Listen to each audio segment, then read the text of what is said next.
Pwede pong mangingi na pong pagkain. Sige, kain ka lang ng kain. Ito o tubig. Nagbayad ba yung batang yan? Wala po siyang pangbayad. Eh bakit mo binigyan? Bayaran mo yung kinain at ininom mo ha. Kung hindi magbabayad yung batang yan, ikakaltas ko sa sahod mo yan. Te, parang awa niyo na po. Huwag niyo na po akong palisin dito. Ilang beses na kitang pinagsasabihan pero hindi mo ako sinusunod. Lumayas ka na dito. Paano na ang nanay ko? Wala na akong trabaho. Nay! Gumising ka, Nay! Nay! Tulungan niyo po kami! Ang nanay ko! Nay! Nay! Tao po. Ano yon? Bibili ka? Ate, pwede pong mangingi na pong pagkain. Sige, sandali lang.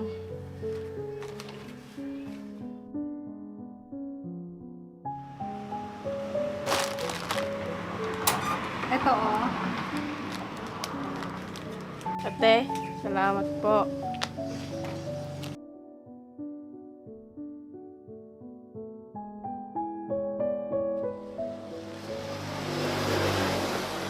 Bata, saan ka nakatira?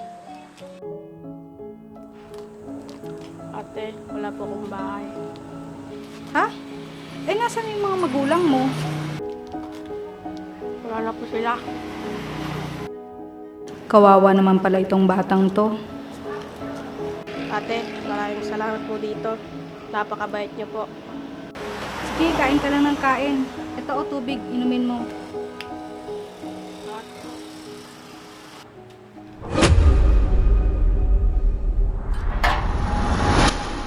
Kain ka pa. Hoy Mitch, anong ginagawa mo? Nagbayad ba yung batang yan? Hindi po ate. Wala po siyang pangbayad. Eh bakit mo binigyan kung wala siyang pambayad? Kawawa naman po siya, kaya binigyan ko na lang. Anong awa-awa? Hoy bata, bayaran mo yung kinain at ininom mo ha.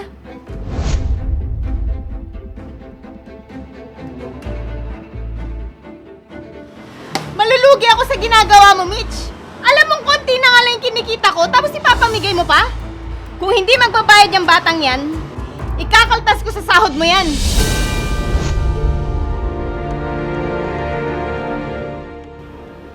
Ate, pasensya na po. Dahil po sa akin, napagalitan po kayo. Hayaan mo na yon. Ako nang bahala sa nakain mo. Ate, salamat po. Alis na po ako. Sige, mag-ingat ka. Ano na nga ba ulit ang pangalan mo? Kenneth po, ate. Sige, mabait kang bata. Ate, salamat po. Sige, alis na po ako.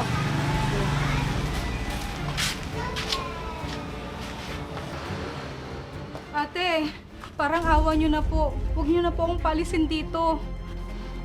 Ilang beses na kitang pinagsasabihan pero hindi mo ako sinusunod. Lumayas ka na dito. Ate, wala na po akong ibang mapupuntahan. Ito lang pong trabaho ang inaasahan ko para sa nanay kong may sakit. Wala akong pakialam. Kaya umalis ka na dito. Ate, parang awa mo na po. Paano na ang nanay ko? Wala na akong trabaho. Malala pa naman ang sakit niya.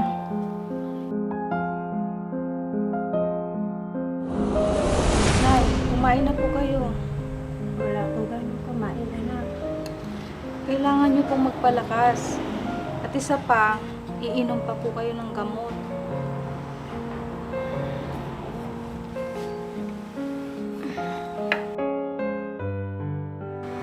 Kawawa naman ang anak ko.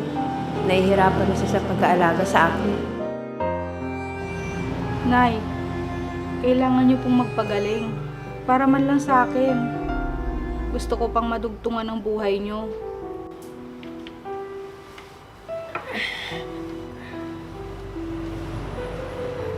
Sige, anak. Ganyan po, Nay. Para gumaling ka agad kayo. Salamat, anak. O sige po, Nay. Ubusin niyo na po ito. Para makainom na po kayo ng gamot. Oo, anak.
Huwag ka matakot sa akin. Hindi ako masamang tao. Pasensya na po kayo. At maraming salamat sa pag-aalala sa akin. Walang anuman. Teka, nagugutom ka ba? Hindi naman po. Okay lang po ako. Tingin ko kasi sa'yo, parang nagugutom ka at nahihilo. Ang totoo po niyan, pinalayas ako at pinagtabuyan ng amo ko dun sa tindahan na pinagtatrabahuan ko. Ano? Bakit naman? Kasi po, nakita niya akong nagbigay ng tinapay sa bata. Tapos, pinagbintangan niya po ako ng kung ano-ano. Hindi naman yun masama ah. Nagalit po kasi siya. Kasi sa tuwing may nanghihingi sa akin dun sa tindahan, binibigyan ko po. Akala po ng amo ko, hindi ko binabayaran. Yun naman pala eh. Sa tingin ko, mabait tong taong to. Sir, bakit po sila ganon? Hindi naman po masamang magbigay sa taong nangangailangan. Pero kahit kaunting bagay lang, pinagdadamot nila. Talagang ganun ang ibang tao. Hindi pare-parehas ang ugali.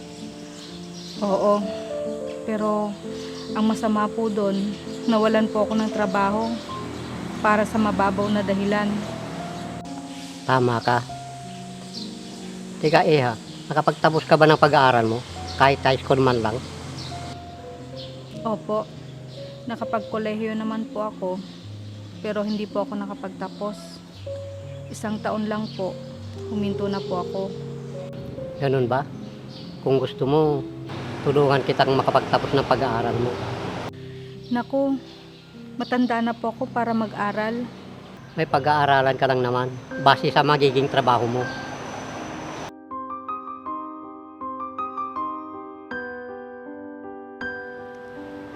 Ano naman pong klaseng trabaho? Nangangailangan kasi ako ng assistant ko sa business.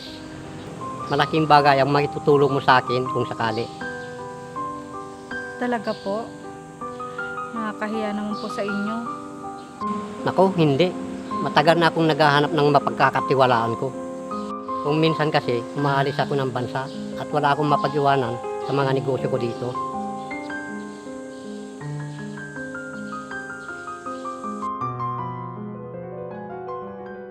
Mukhang magandang oportunidad para sa akin ito. Kailangan ko pa naman ng kita para sa pagpapagamot ni nanay. Ano Iha? Tatanggapin mo ba yung alok ko? Nakikita ko kasi sa'yo mapagkakatiwalaan ka. Sige po, salamat po. Kung yun ang nararapat, pipilitin ko pong matuto. Nako, huwag ka mag-alala. Akong bahala sa'yo sa lahat ng pangangailangan mo. Maraming salamat po. Malaking tulong po ito para sa nanay ko. Bakit? Nasaan yung nanay mo? Nasa bahay po, may sakit. Kailangan niya pong magpagamot. Ganun ba? Kung gusto mo, habang nag-aaral ka, papagamot natin yung nanay mo. Gagawin niyo po yun? Nakakahiya naman po. Pero hindi ko na po tatanggihan yan. Malaking bagay na po ito para sa nanay ko. Napakabait naman niya. May mga tao pa pala na katulad ng taong ito. Maraming salamat sa pagtanggap mo sa inaalok ko. Ako po ang dapat magpasalamat sa inyo. Malaking bagay po ang inaalok nyo. Siguro, alam ko kasi na malaking bagay din ang tulong mo sa kumpanya ko, Iha. Nakikita ko kasi sa'yo na may mabuti kang kalooban. Paano yan? Alis na ako. Ito pala yung number ko. Dito mo na lang ako tawagan pag kailangan mo ako. Sige po, salamat po. Kung gusto mo, hatid na lang kita sa inyo. Hindi na po, lalakarin ko na lang po. Malapit lang naman pong bahay namin. Sige, maraming salamat. Alis na ako.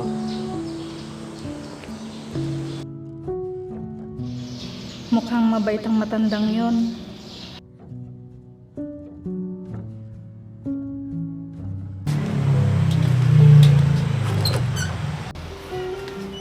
Oh, anak. Andiyan ka na pala.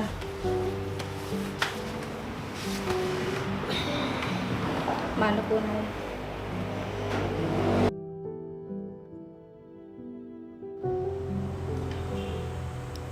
Oh, anak.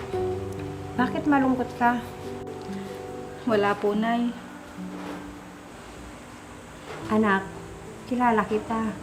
Alam ko may problema ka. Wala na po akong trabaho, Nay.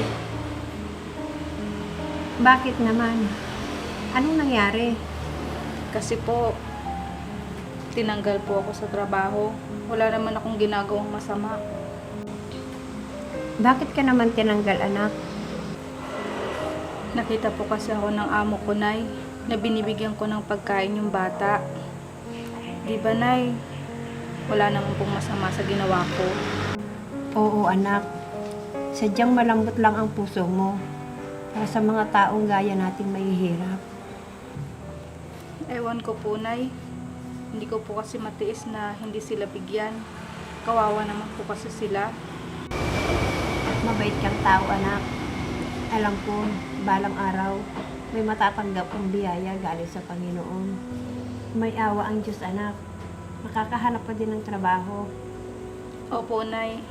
Hindi po ako titigil hanggat hindi po ako nakakahanap ng trabaho. Kasi po, Nay, naalala ko po kayo. Paano na po yung gamot nyo kung wala po akong trabaho? Anak, medyo malakas pa naman ang katawan ko ngayon. Alam ko po, Nay, na kailangan nyo pa ang tuloy-tuloy na papagamot. Oo, anak. Kaya lang wala tayong pera. Basta po, gagawa po ako ng paraan. Magtiwala lang po kayo sa akin. Alam ko, anak. May tiwala naman ako sa kakayahan mo.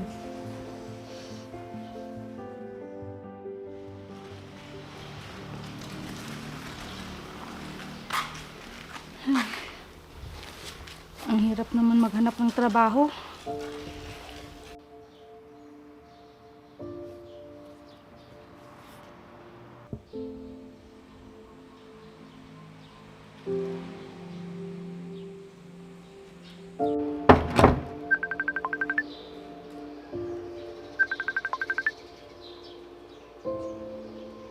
Hello? Good morning, sir. Ako po yung binigyan nyo ng calling card nung isang araw. Anong pangalan mo? Ako po ito, si Mitch. Ako po yung tinulungan nyo ng isang araw nung pinalayas po ako ng amo ko. Ah, oo. Natatandaan ko na. Kumusta ka, Iha? Buti napatawag ka.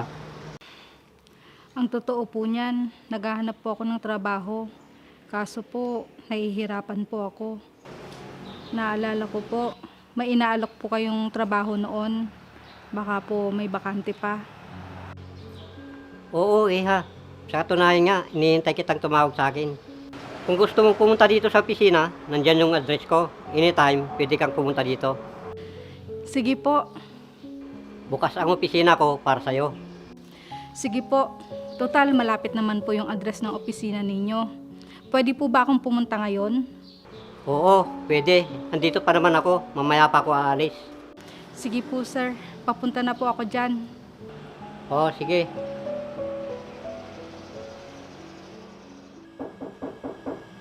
Pasok.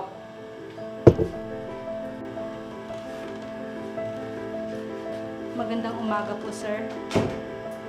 Oh, ikaw pala, Mitch. Halika, tuloy ka. Puka dito. Salamat po, sir. May resume ka bang dala dyan? Opo, ito po.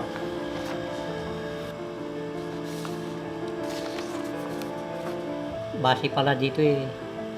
Nakapag-aral ka ng kolehiyo. Kaso, hindi ka nakapagtapos. Opo, sir.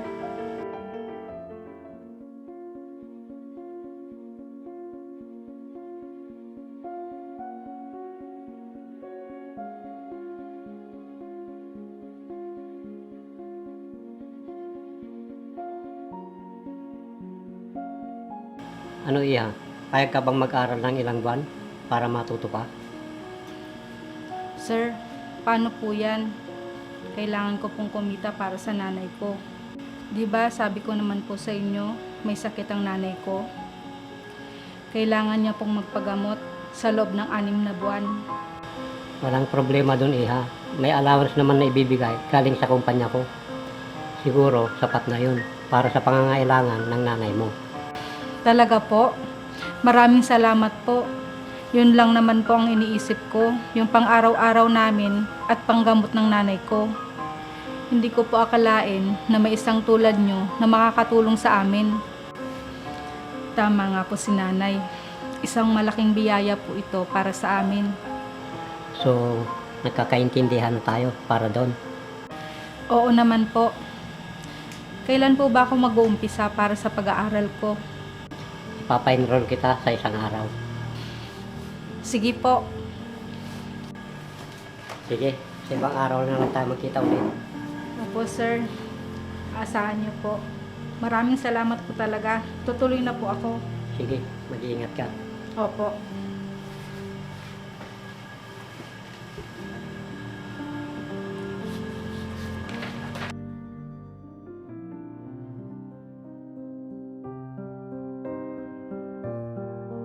Tama ka, Nay.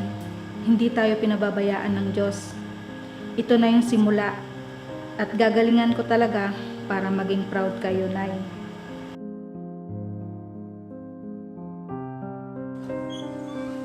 Nay! Alam niyo po, may magandang balita po ako sa inyo. May tutulong na po sa akin, Nay. Gusto daw po akong pag-aralin, Nay. At pagkatapos nun, magiging maganda ang posisyon ko sa kumpanya. Tama po kayo, Nay. Na sa isang araw, may mas maganda pang trabaho na naghihintay sa akin. Nay?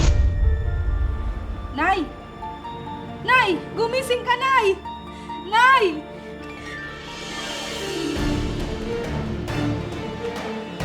Nay! Hello! Tulungan niyo po kami! Ang nanay ko! Nay! Nay! Bakit wala pa ngayon si Mitch? Sabi niya, pupunta ngayon siya dito.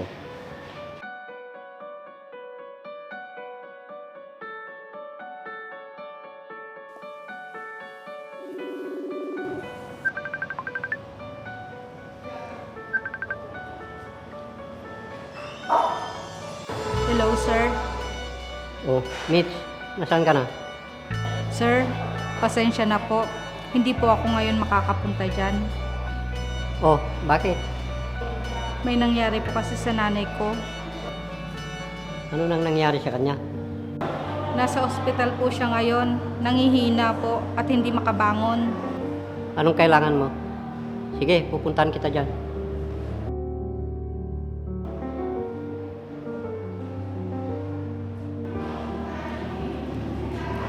Oh, Mitch.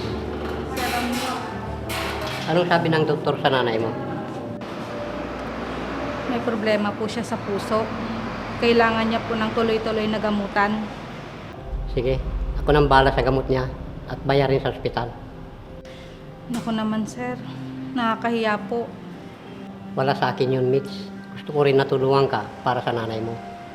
Maraming salamat po, sir. Hindi pa man ako nakakapag-umpisa ng trabaho sa inyo. Malaking tulong na po ang naibibigay niyo sa akin. Hayaan niyo po, sir. Gagawin ko po ang lahat para makatulong sa kumpanya ninyo. Huwag mo munang isipin yan. Ang mahalaga ngayon, magamot yung nanay mo. Opo. Tara, punta natin sa loob para maayos natin yung bayarin at yung mga gamot. Sige po.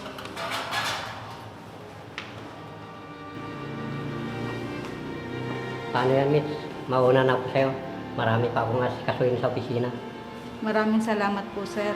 Malaki na po ang utang na loob ko sa inyo sa pagtulong niyo sa nanay ko. Huwag mo munang isipin yun. Basta, pag nakalabas yung nanay mo sa ospital, mag-report ka na sa opisina. Opo, sir. Gagawin ko po yun. Sige, aalis na ako. Sige po, sir. Mag-iingat po kayo.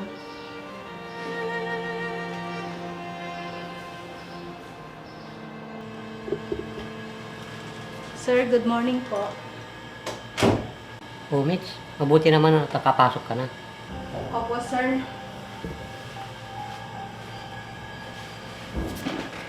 Pinilit ko pong pumasok. Medyo nakakakilos na rin po si nanay. Mabuti naman kung ganun. Kaya nga pala, makakapag-umpisa ka na ba ng pag-aaral mo ngayon? Pwede na po, sir. Handa na po ako. Sir, sabi po pala ng nanay ko, maraming salamat daw po sa tulong ninyo. Pakisabi sa kanya, walang anuman at magpalakas siya. Opo. O siya, sige, mag-umpisa ka na para sa unang araw mo. Sige po, sir.